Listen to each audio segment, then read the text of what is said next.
eating disorders, obviously makes it significantly worse if there are other issues to deal with. Can you Yeah. talk about comorbidity? Yeah. Well, the comorbidity, we can think of it in two basic aspects. There's a sort of predisposing factors which may have comorbidity even before the illness begins. And then there's the comorbidity that develops as a maintaining factor. If we think about predisposing, what are the sort of signals that put people at risk?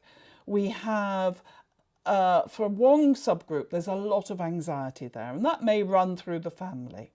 And so that may manifest itself as separation anxiety when first going to school, that's more difficult, or general anxiety or phobias during childhood.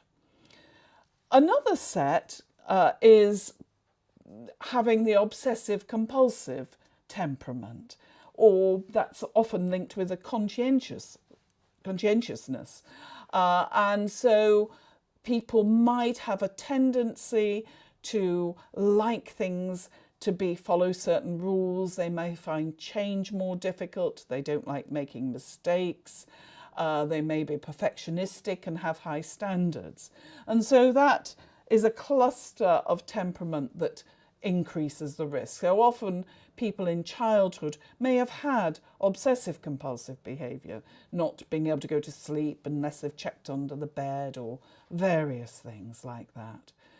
And then the third area is one where there's been a communication mismatch from development, and parents report that this child just didn't get along with their peers like the rest of their children, sort of got excluded more, never quite got it, and would much prefer to play alone.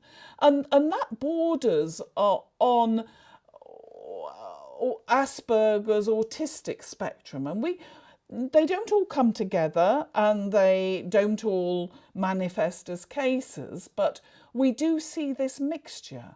We see that people who have ADHD as children are at much more risk of developing bulimia and binge eating disorder. But then what we have also, apart from the setting conditions, we have the conditions that come as a result of starvation. And a metaphor I use to describe this to the patients themselves and parents is a snowball effect.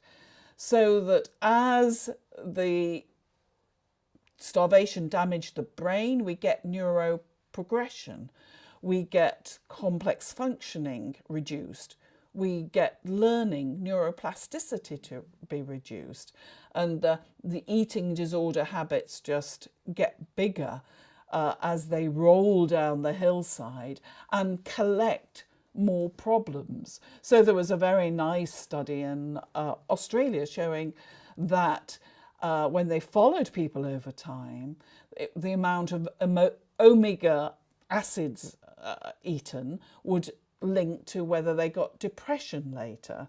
And probably there are so many things that we don't know about yet, because nutrients, how that affects the microbiome, how it affects the brain, and the whole system is so complex and not yet fully understood.